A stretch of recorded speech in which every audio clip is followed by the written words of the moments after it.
Chapter 5, Back on This Side of the Door.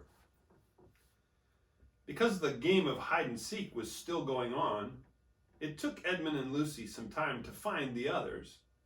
But when at last they were all together, which happened in the long room where the suit of armor was, Lucy burst out, "Peter, Susan, it's all true. Edmund has seen it too. There is a country you can get to through the wardrobe. Edmund and I both got in. We met one another in there, in the wood. Go on, Edmund. Tell them all about it." "What's all this about, Ed?" said Peter. And now we come to one of the nastiest things in this story. Up to that moment, Edmund had been feeling sick and sulky and annoyed with Lucy for being right, but he hadn't made up his mind what to do. When Peter suddenly asked him the question, he decided all at once to do the meanest and most spiteful thing he could think of. He decided to let Lucy down. "Tell us, Ed," said Susan. And Edmund gave a very superior look as if he were far older than Lucy. There was really only a year's difference. And then a little snigger and said, "Oh yes, Lucy and I have been playing, pretending that all her story about a country and the wardrobe is true. Just for fun, of course. There's nothing there, really." Poor Lucy gave Edmund one look and rushed out of the room. Edmund, who was becoming a nastier person every minute, thought that he had scored a great success and went on at once to say, "There she goes again. What's the matter with her? That's the worst of young kids. They always—" "Look here," said Peter, turning on him savagely. "Shut up. You've been perfectly beastly to Lou ever since she started this nonsense about the wardrobe, and now you go playing games with her about it and setting her off again. I believe you did it simply out of spite." "But it's all nonsense," said Edmund, very taken aback. "Well, of course it's all nonsense," said Peter. "That's just the point. Lou was perfectly all right when we left home, but since we've been down here, she seems to be either going queer in the head or else turning into a most frightful liar. But whichever it is, what good do you think you'll do by jeering and nagging at her one day and encouraging her the next?" I thought, said Edmund, but he couldn't think of anything to say. "You didn't think anything at all," said Peter. "It's just spite. You've always liked being beastly to anyone smaller than yourself. We've seen that at school before now." "Do stop it," said Susan. "It won't make things any better having a row between you two. Let's go and find Lucy." It was not surprising that when they found Lucy a good deal later, everyone could see that she had been crying. Nothing they could say to her made any difference. She stuck to her story and said, "I don't care what you think, and I don't care what you say. You can tell the professor, or you can write Mother, or you can do anything you like. I know I've met a fawn in there, and I wish I'd stay there, and you're all beasts, beasts." It was an unpleasant evening. Lucy was miserable, and Edmund was beginning to feel that his plan wasn't working as well as he had expected. The two older ones were really beginning to think that Lucy was out of her mind. They stood in the passage, talking about it in whispers long after she had gone to bed. The result was, the next morning they decided that they really would go and tell the whole thing to the professor. "He'll write to Father if he thinks there is really something wrong with Lou," said Peter. "It's getting beyond us." So they went and knocked at the study door, and the professor said, "Come in," and got up and found chairs for them and said he was quite at their disposal. Then he sat listening to them with the tips of his fingers pressed together and never interrupting till they had finished the whole story. After that, he said nothing for quite a long time. Then he cleared his throat and said the last thing either of them expected. "How do you know," he asked, "that your sister's story is not true?" Here's a picture of Peter and Susan with the professor.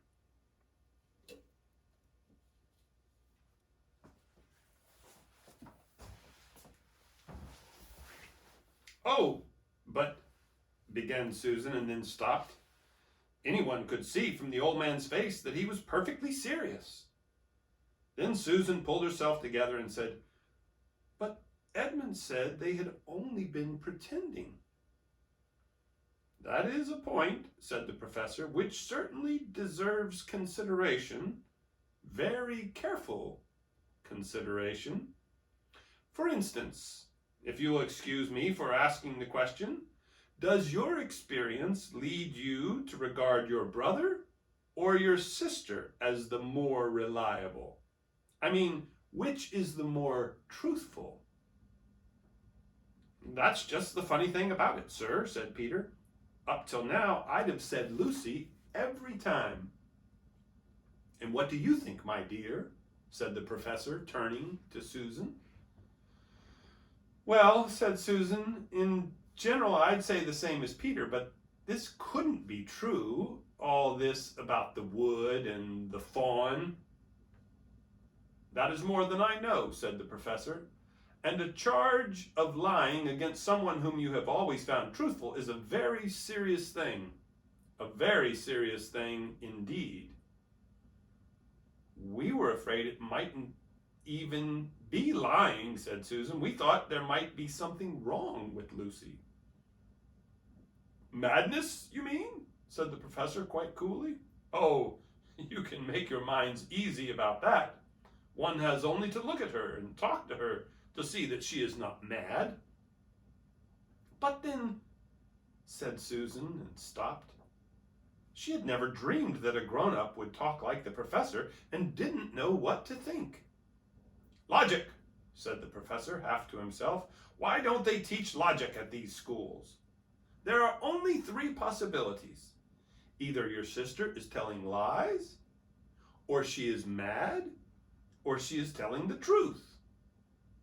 You know she doesn't tell lies, and it is obvious that she is not mad. For the moment then, unless any further evidence turns up, we must assume that she is telling the truth." Susan looked at him very hard and was quite sure from the expression on his face that he was not making fun of them. "But how could it be true, sir?" said Peter. "Why do you say that?" asked the professor. "Well, for one thing," said Peter, "if it was real, why doesn't everyone find this country every time they go to the wardrobe? I mean, there was nothing there when we looked. Even Lucy didn't pretend there was." "What has that to do with it?" said the professor. "Well, sir, if things are real, they're there all the time." "Are they?" said the professor. And Peter did not quite know what to say. "But there was no time," said Susan. "Lucy had no time to have gone anywhere. Even if there was such a place, she came running after us the very moment we were out of the room. It was less than a minute, and she pretended to have been away for hours." "That is the very thing that makes her story so likely to be true," said the professor. "If there really is a door in this house that leads to some other world, and I should warn you that this is a very strange house, and even I know very little about it. If I say she had gotten into another world, I should not be at all surprised to find that the other world had a separate time of its own, so that however long you stayed there, it would never take up any of our time. On the other hand, I don't think many girls of her age would invent that idea for themselves. If she had been pretending, she would have hidden for a reasonable time before coming out and telling her story." "But do you really mean, sir," said Peter, "that there could be other worlds all over the place, just round the corner like that?" "Nothing is more probable," said the professor, taking off his spectacles and beginning to polish them while he muttered to himself, "I wonder what they do teach them at these schools." "But what are we to do?" said Susan. She felt that the conversation was beginning to get off the point. "My dear young lady," said the professor, suddenly looking up with a very sharp expression at both of them, There is one plan which no one has yet suggested, and which is well worth trying." "What's that?" said Susan. "We might all try minding our own business," said he.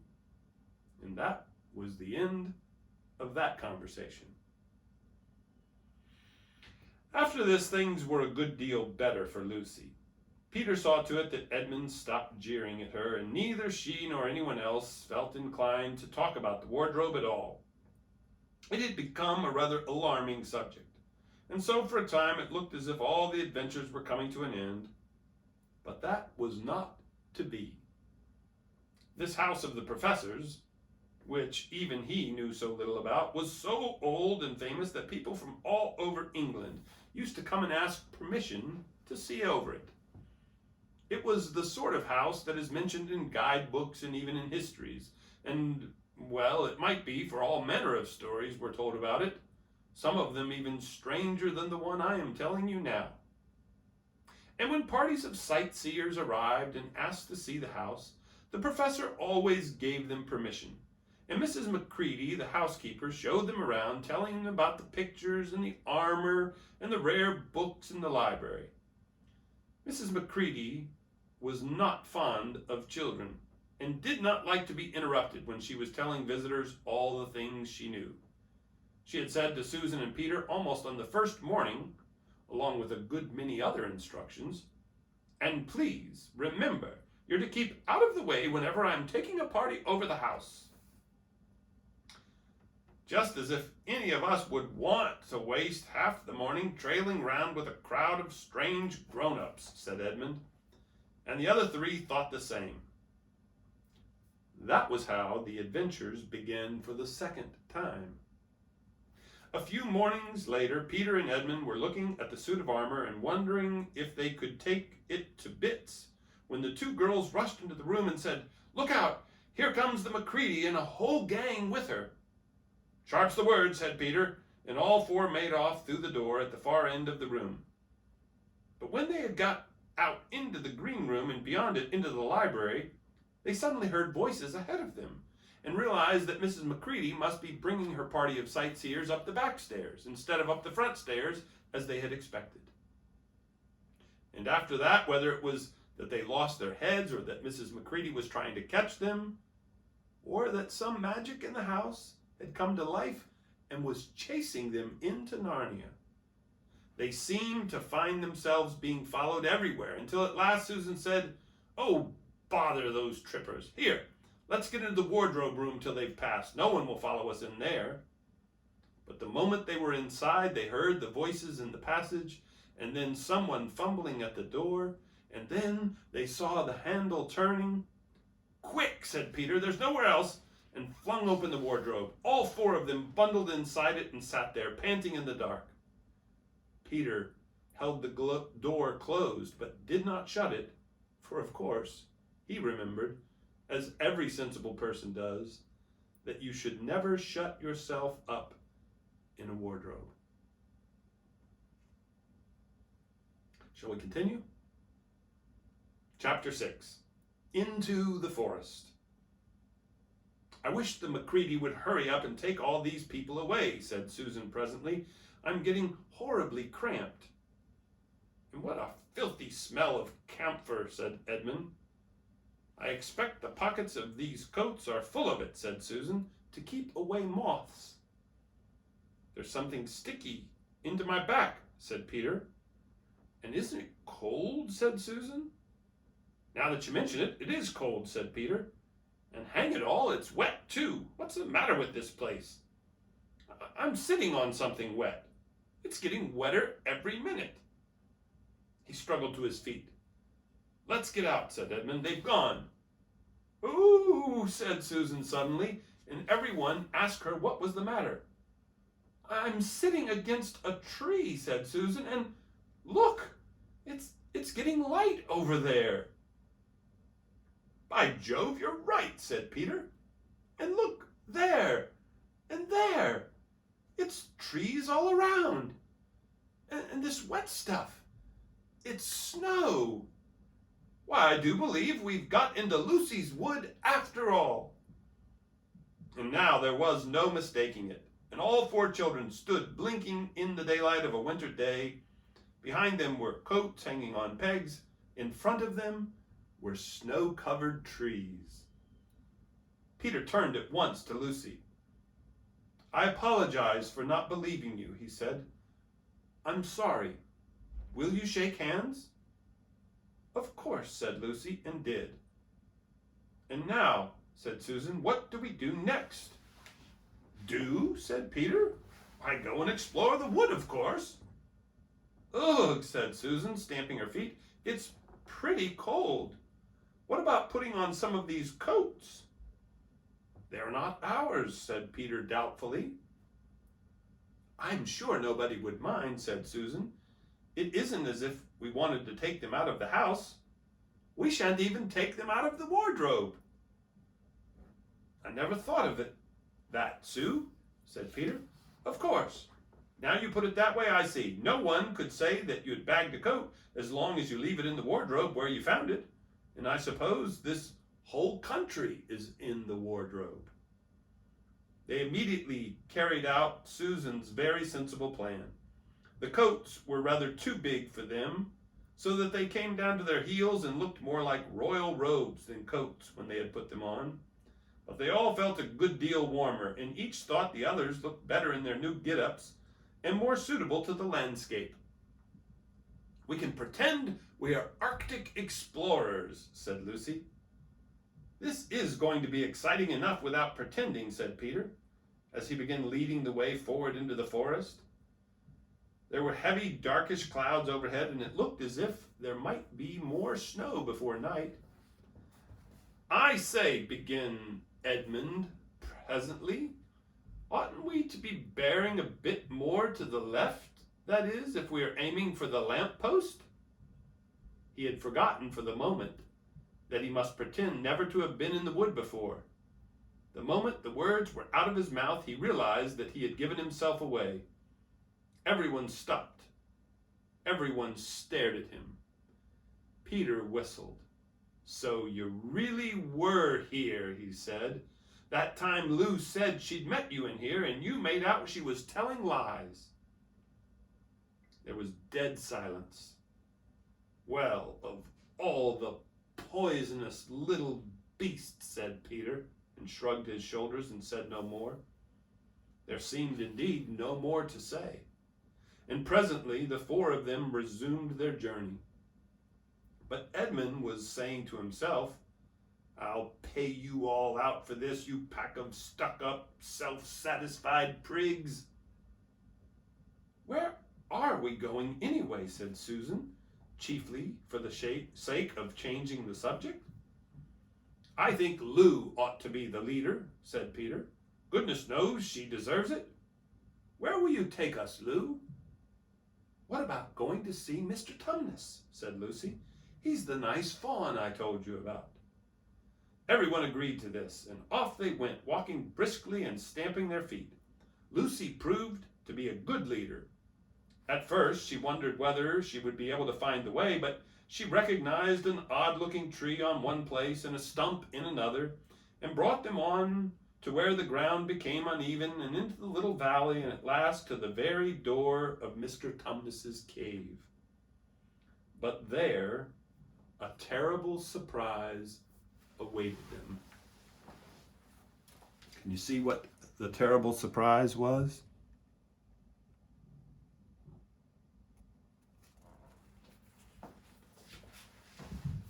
The door had been wrenched off its hinges and broken to bits.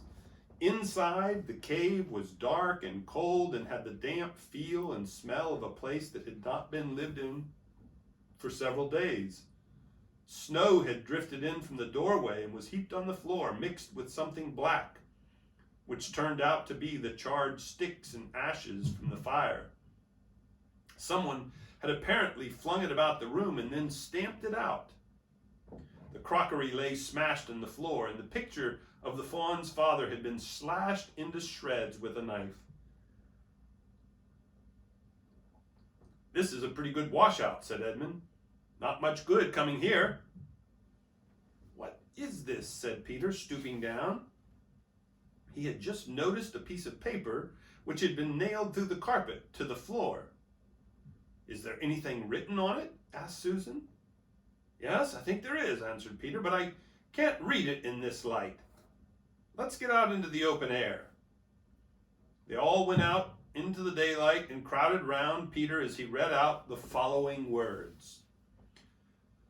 "The former occupant of these premises, the Fawn Tumnus, is under arrest and awaiting his trial on a charge of high treason against Her Imperial Majesty Jadis, Queen of Narnia, Chatelaine of Cair Paravel, Empress of the Lone Islands, etc., also of comforting her said Majesty's enemies, harboring spies, and fraternizing with humans.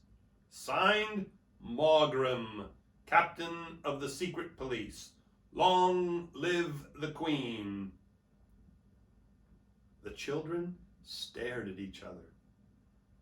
"I don't know that I'm going to like this place after all," said Susan.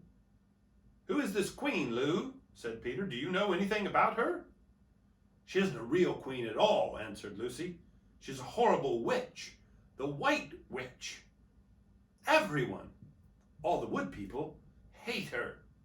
She has made an enchantment over the whole country so that it is always winter here and never Christmas." I wonder if there's any point in going on," said Susan. I mean, it doesn't seem particularly safe here, and it looks as if it won't be much fun either, and it's getting colder every minute, and we've brought nothing to eat. What about just going home?" "Oh, but we can't, said Lucy suddenly. "Don't you see? We can't just go home, not after this. It's all on my account that the poor fawn has gotten into this trouble. He hid me from the witch and showed me the way back. That's what it means by comforting the Queen's enemies and fraternizing with humans. We simply must try to rescue him." "A lot we could do," said Edmund, "when we haven't even got anything to eat." "Shut up, you," said Peter, who was still very angry with Edmund. "What do you think, Susan?" "I've a horrid feeling that Lou is right," said Susan. "I don't want to go a step further, and I wish we'd never come. But I think we must try to do something for Mr. whatever his name is, I mean the fawn." "And that's what I feel too," said Peter. "I'm worried about having no food with us. I'd vote for going back and getting something from the larder, only there doesn't seem to be any certainty of getting into this country again when once you've got out. I think we'll have to go on." "So do I," said both the girls. "If only we knew where the poor chap was imprisoned," said Peter.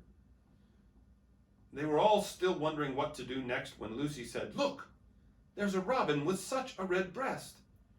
It's the first bird I've seen here. I say, I wonder if birds can talk in Narnia. It's almost looking as if it wants to say something to us." Then she turned to the robin and said, "Please, can you tell us where Tumnus the fawn has been taken to?" As she said this, she took a step toward the bird. It at once flew away, but only as far as to the next tree. There it perched and looked at them very hard, as if it understood all they had been saying. Almost without noticing that they had done so, the four children went a step or two nearer to it. At this, the robin flew away again to the next tree, and once more looked at them very hard. You couldn't have found a robin with a redder chest or a brighter eye. Here's a drawing of the robin.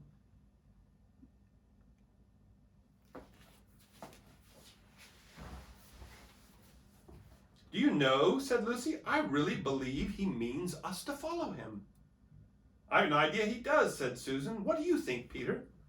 "Well, we might as well try it," answered Peter. The robin appeared to understand the matter thoroughly. It kept going from tree to tree, always a few yards ahead of them, but always so near that they could easily follow it. In this way, it led them on slightly downhill. Wherever the robin alighted, a little shower of snow would fall off the branch. Presently the clouds parted overhead, and the winter sun came out, and the snow all around them grew dazzlingly bright. They had been traveling in this way for about a half an hour with the two girls in front, when Edmund said to Peter, "If you're not still too high and mighty to talk to me, I've something to say which you'd better listen to." "What is it?" said Peter. "Hush, not so loud," said Edmund. "There's no good frightening the girls. But have you realized what we're doing?" "What?" said Peter, lowering his voice to a whisper. "We're following a guide we know nothing about. How do we know which side that bird is on? Why shouldn't it be leading us into a trap?"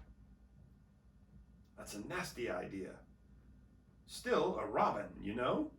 They're good birds in all the stories I've ever read. I'm sure a robin wouldn't be on the wrong side. If it comes to that, which is the right side?